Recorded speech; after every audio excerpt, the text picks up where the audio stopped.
ഈശോ മിശിഹായ്ക്ക് സ്തുതിയായിരിക്കട്ടെ. സ്നേഹമുള്ളവരെ, ഇന്ന് നമ്മളോടൊപ്പമുള്ളത് ഉജ്ജയിൻ റൂഹാലിയ മേജർ സെമിനാരിയുടെ ഡയറക്ടറായ പെരിയ ബഹുമാനപ്പെട്ട മനോജ് പാറയ്ക്കൽ അച്ഛനാണ്. സ്വാഗതം അച്ഛ. താങ്ക് യു അച്ഛ. ക്രിസ്മസ് ഒക്കെ അടുത്തു വരികയാണല്ലോ. ഞങ്ങൾ ഈ ദിവസത്തെ വീഡിയോയിലൂടെയൊക്കെ ഈശോയുടെ രക്ഷകന്റെ വരവ് പഴയ നിയമത്തിലെ പ്രവാചകന്മാരിലൂടെയൊക്കെ കണ്ടുവരികയായിരുന്നു. അച്ഛ, നമ്മുടെ പഞ്ചഗ്രന്ഥിയിൽ ഈശോയുടെ വരവിനെ കുറിച്ചുള്ള പ്രവചനങ്ങൾ കാണുന്നുണ്ടല്ലോ, അതിനെക്കുറിച്ച് ഞങ്ങൾക്കൊന്ന് പറഞ്ഞു തരാമോ? ഞാൻ പറയുകയാണെങ്കിൽ പഞ്ചഗ്രന്ഥിയിൽ പല പ്രവചനങ്ങളുണ്ട്.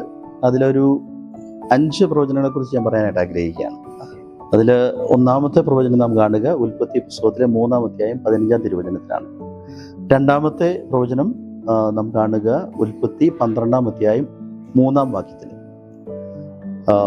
മൂന്നാമത്തെ പ്രവചനം കാണുന്നത് ഉൽപ്പത്തി പുസ്തകത്തിലെ 49-ാം അധ്യായത്തിലെ 10-ാം വാക്യത്തിലും നാം കാണുന്നു. അങ്ങനെ 3 പ്രവചനങ്ങൾ ഉൽപ്പത്തി പുസ്തകത്തിലും. പിന്നീട് മുന്നോട്ട് പോകുമ്പോൾ നമ്മൾ സംഖ്യയുടെ പുസ്തകത്തിൽ 24-ാം അധ്യായത്തിൽ നാം ഒരു പ്രവചനം കാണുന്നുണ്ട്. അതിനുശേഷം അവസാനമായിട്ട് നാം കാണുക നിയമാവർത്തന പുസ്തകത്തിൽ 5-ാമത്തെ പുസ്തകത്തിൽ, പഞ്ചഗ്രന്ഥിയിലെ അവസാനത്തെ പുസ്തകത്തിലാണ് നാം കാണുക.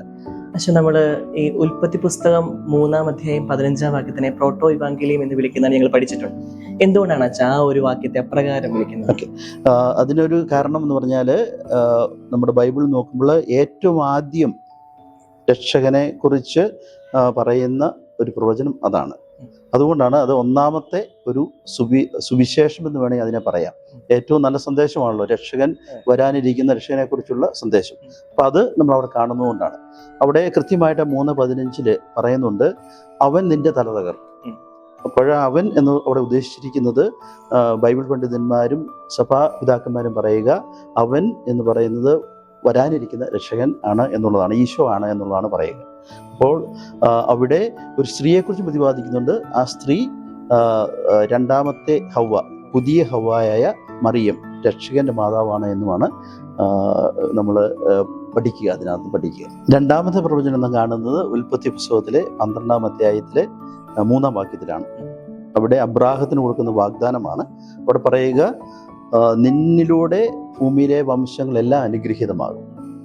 ഇവിടെ നമ്മൾ ഈശോയുടെ ജനനത്തിലൂടെ, ഈശോയുടെ വരവിലൂടെ ഈ ഭൂമിയിലുള്ള എല്ലാ ജനതകളും നമ്മൾ ഓരോരുത്തരും അനുഗ്രഹീതമാകുമെന്നാണ് പറഞ്ഞു വയ്ക്കുക. അതാണ് രണ്ടാമത്തെ പ്രവചനമായിട്ട് കാണുന്നത്.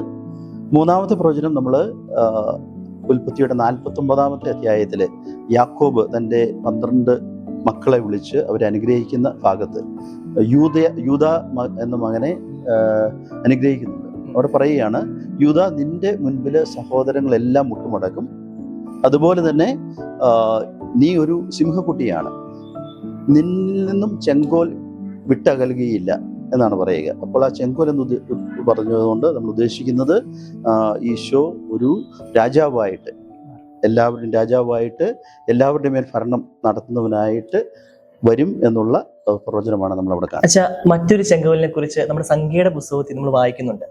ബാലാം പ്രവാചകനും ഈ നക്ഷത്രത്തെക്കുറിച്ചും ചെങ്കോലിനെ കുറിച്ചൊക്കെ പ്രവചിക്കുന്നതായിട്ട് നമ്മൾ കാണുന്നുണ്ട്. ഇതും ഈശോയുടെ രാജ്യത്വത്തെ തന്നെയാണോ സൂചിപ്പിക്കുന്നത്? തീർച്ചയായിട്ടും. നമ്മൾ ബാലാമിന്റെ പ്രവചനം ഒരു വിജാതീയനായിട്ടൊരു പ്രവാചകനാണ്. ബാലാം പ്രവചിക്കുന്ന ഇപ്രകാരമാണ്, യാക്കോബിൽ നിന്നും ഒരു നക്ഷത്രം ഉദിക്കും, ഇസ്രായേലിൽ നിന്നും ഒരു ചെങ്കോൽ ഉയരുമെന്നാണ് പറയുക. അപ്പോൾ തീർച്ചയായിട്ടും അവിടെ ഉദ്ദേശിക്കുന്നത് ഈശോയെ തന്നെയാണ് ഉദ്ദേശിക്കുക.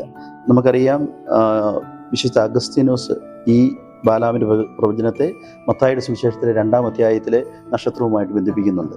അപ്പോൾ ഇവിടെ കാണുന്ന നക്ഷത്രവും ജ്ഞാനികൾ ഈശോയിലേക്ക് നടന്നു നീങ്ങുമ്പോൾ ഉണ്ടാകുന്ന നക്ഷത്രവും പ്രകാശത്തിൻ്റെ, അതുപോലെ തന്നെ രാജ്യത്വത്തിൻ്റെ ഒരു അടയാളമായിട്ടാണ് നാം കാണേണ്ടത്. ഇനി നമുക്ക് നിയമാവർത്തന പുസ്തകത്തിലെ ഈശോയുടെ വരവിനെ കുറിച്ചുള്ള ഒരു ഭാഗം കൂടെ നമുക്ക് കാണാം.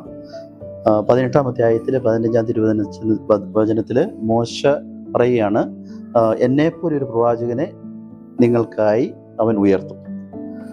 അവിടെ അവനെയാണ് നിങ്ങൾ ശ്രമിക്കേണ്ടതെന്ന് പറയുന്നുണ്ട്, മോശ പറഞ്ഞു വയ്ക്കുന്നുണ്ട്. അപ്പോൾ ഇവിടെ ആ പ്രവാചകന് തീർച്ചയായിട്ടും ഈശോയിലേക്കാണ് വിരൽ ചൂണ്ടുക. അങ്ങനെ പഞ്ചഗ്രന്ഥിയിൽ നമ്മൾ ആരംഭ ഉൽപ്പത്തി മുതൽ നിയമാവർത്തന പുസ്തകത്തിൽ വരെയുള്ള ഭാഗങ്ങളിലെ പ്രധാനപ്പെട്ട ഈശോയുടെ വരവിനെ കുറിച്ചുള്ള ഭാഗങ്ങൾ നമ്മൾ കാണുകയാണ്.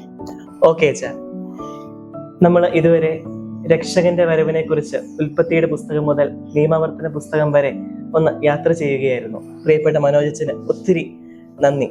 തുടർന്ന് നമുക്ക് രക്ഷകന്റെ വരവിനെ കുറിച്ച് വിശുദ്ധ ബൈബിളിലൂടെ ഒന്ന് സഞ്ചരിക്കാം.